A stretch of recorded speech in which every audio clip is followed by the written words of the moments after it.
नमस्कार दोस्तों। तो वीडियो टॉपिक रहेगा भाई लिक्विडिटी कर्व क्या होता है, स्मार्ट मनी स्टॉप लॉस कहाँ हंट करता है। तो बहुत बार आपने देखा होगा कि प्राइस पहले किसी पुराने हाई को तोड़ता है, वहां के वहां ऊपर जाता है और फिर अचानक तेजी से नीचे गिर जाता है। यहाँ प्राइस किसी पुराने लो के नीचे जाता है और उसके तुरंत बाद जोरदार तेजी से ऊपर आ जाता है। अब सवाल है कि प्राइस ऐसा क्यों करता है। इसी कॉन्सेप्ट को हम कहते हैं लिक्विडिटी गर्व या लिक्विडिटी स्वीप। आज की इस वीडियो में मैं आपको बिल्कुल आसान भाषा में समझाऊंगा कि लिक्विडिटी क्या होती है, लिक्विडिटी कहाँ जमा होती है, गर्व कैसे होता है और सबसे जरूरी इसे देखकर ट्रेड में जल्दबाजी से कैसे बचना है। क्या होता है, मार्केट एक हाई या लो को तोड़ता है और रिटेल ट्रेडर इसे ब्रेकआउट समझकर एंट्री लेता है और रिटेल ट्रेडर के स्टॉप लॉस ट्रिगर हो जाते हैं, मार्केट को लिक्विडिटी मिल जाती है, बड़े प्लेयरों के ऑर्डर फिल हो जाते हैं। अब मार्केट उल्टी दिशा में स्ट्रॉन्ग मूव करता है। तो इसे कैसे पहचानें। इम्पोर्टेंट हाई या लो के ऊपर fake breakout, low wick candle, volume spike, candle का वापस रेंज के अंदर आना, कंफर्मेशन के बिना एंट्री लेना। यहाँ पे क्या है, जब तक एक और कैंडल ना बनती ना तब तक हमें यहाँ पे एंट्री नहीं लेनी चाहिए। ब्रेकआउट हुआ है ना, तो ये अभी कंफर्म नहीं हुआ है, एक बड़ी कैंडल बनी है, ये तुरंत वापस आ गई, इस चीज को हमें देखना है तुरंत।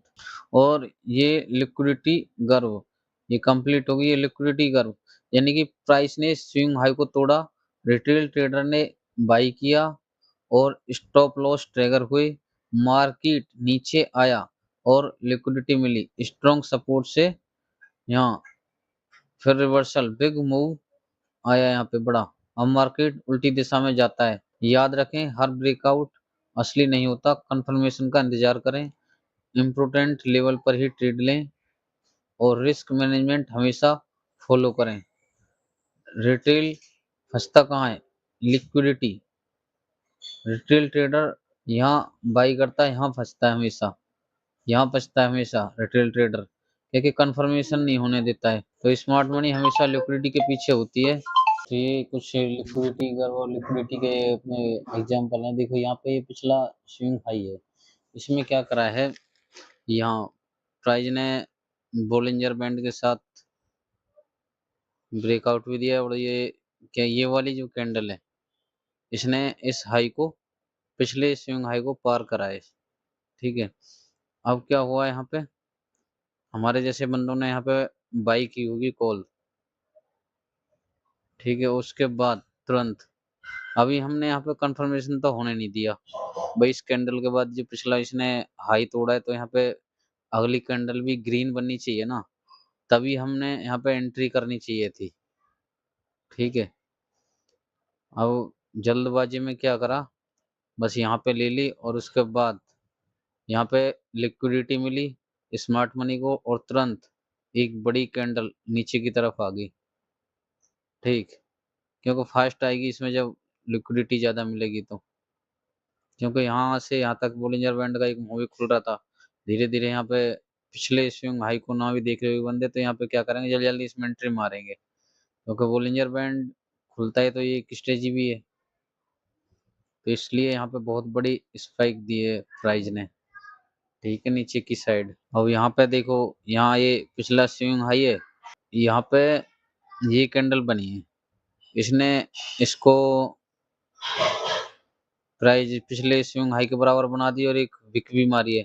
फिर दूसरी कैंडल बनी है, अब यहाँ पे तो हम वैसे भी नहीं खरीद सकते, क्योंकि हमारे यहाँ पे रिस्क रिवॉर्ड रेशो नहीं बैठता है अगर हमने वो पढ़ा है तो, क्योंकि एक बहुत बड़ी कैंडल है तो यहाँ तो हमारा रिस्क रिवॉर्ड वैसे भी नहीं बन रहा है। और फिर क्या हुआ, यहाँ पे एक शूटिंग स्टार बना दिया, यानी कि जो ये स्मार्ट मनी है, यहाँ पे इसने दिखाया है कि भाई यहाँ पे फेक ब्रेकआउट हो गया और ये असल में हुआ नहीं है। स्मार्ट मनी का यानी कि लिक्विडिटी कर्व का यही काम है कि भाई एक झूठा फेक ब्रेकआउट दिखाओ और उसके बाद तुरंत प्राइस नीचे की तरफ जाएगा। ऐसा होता क्यों, क्योंकि जो स्मार्ट मनी होती है ना, वो यही काम करती है, बस रिटेल ट्रेडर के स्टॉप लॉस हंट करवाने और फिर उनको यानी कि अपोजिट प्राइस जो जहाँ पहले जा रहा था प्राइस, उसके दूसरी दिशा में भगाना है। यही काम है स्मार्ट मनी का। जो इस कॉन्सेप्ट को समझ जाए वो भी बढ़िया है। और बाकी एक सिंपल तरीका ये भी है, क्योंकि अपने ने कैंडलिस्ट पैटर्न पढ़ाई है और सपोर्ट रेजिस्टेंस अपन जानते हैं। अगर उस तुरंत उसके बाद मान लो फेक ब्रेकआउट हुआ और उसके बाद तुरंत शूटिंग स्टार बनता है, तो वहाँ पे हमें एंट्री बनानी चाहिए, वो भी सेल के लिए, नीचे के लिए, पुट के लिए। यही होना चाहिए। अगर इस आपको ये समझ में भी ना आए ना स्मार्ट मनी कॉन्सेप्ट या लिक्विडिटी कर्व क्या है, तो ये जो हमने पढ़ा है ना पहले वो भी बहुत है।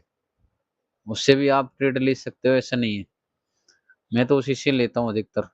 लिक्विडिटी कर्व को मैं भूल जाता हूँ, पर ये मेरे को हमेशा याद रहता है।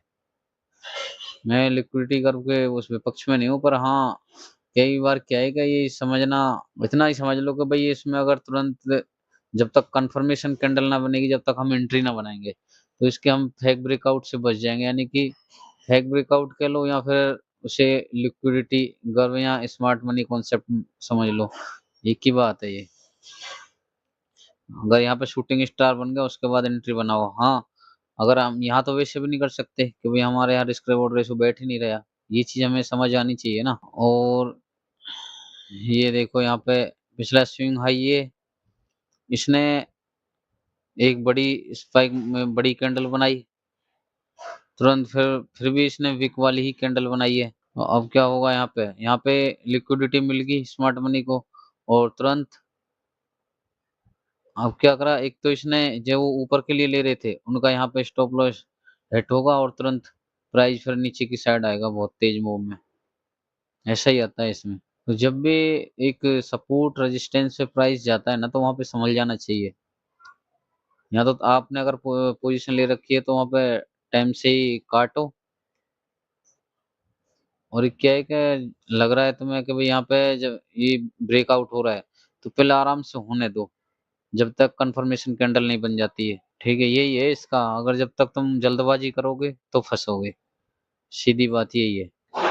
अच्छा, यहाँ पे देखो, यहाँ पे इसने ये पिछला स्विंग हाई है, यहाँ इसने ये कैंडल दी, एक बड़ी ये ग्रीन कैंडल बनाई, इसके बाद कंफर्मेशन कैंडल नहीं आई है और उसके तुरंत बाद इसने जो यहाँ यहाँ पे इन्हें जल्दबाजी करी होगी, उनका स्टॉप लॉस हिट हुआ होगा और यहाँ पे लिक्विडिटी मिल गई बड़े प्लेयरों को और तुरंत नीचे के लिए प्राइस बड़े मूव में आ गया। तो यही है लिक्विडिटी कर्व, और कुछ नहीं है इसमें। क्या है कि हम थोड़े नासमझ होते हुए फंसते हैं।